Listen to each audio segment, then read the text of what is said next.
ఇప్పుడు no cost cough syrup తో 60 రూపాయల విలువ గల ఇన్హేలర్ పూర్తిగా ఉచితం. దెబ్బకి దగ్గు జలుబు మాయం. ఎస్పీ ఆఫీసులో బైఠాయించి విధులకు ఆటంకం కలిగించిన ఎమ్మెల్యే అరవింద బాబుపై కేసు పెట్టి అరెస్టు చేయాలని నర్సారావుపేట మాజీ ఎమ్మెల్యే గోపిరెడ్డి శ్రీనివాసరెడ్డి డిమాండ్ చేశారు.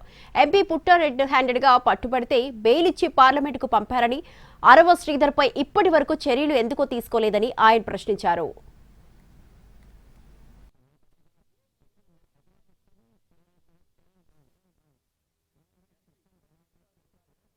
ఆయన ఈరోజు తెలుగుదేశం పార్టీకి చెందిన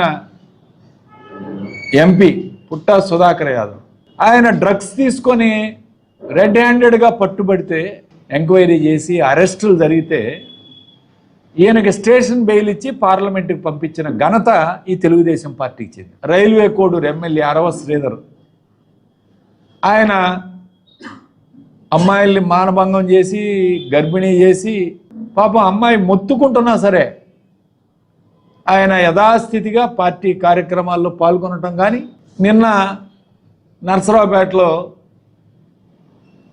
స్థానిక ఎమ్మెల్యే చదలవాడ అరవింద్ బాబు గారు ఏకంగా ఎస్పీ ఆఫీసులో దాదాపు 10 గంటల పాటు విధులకి ఆటంకం కల్పిస్తూ ఆయన ఛాంబర్లో 10 గంటల పాటు కూర్చొని వీరంగం చేస్తే మీరేం కేసులు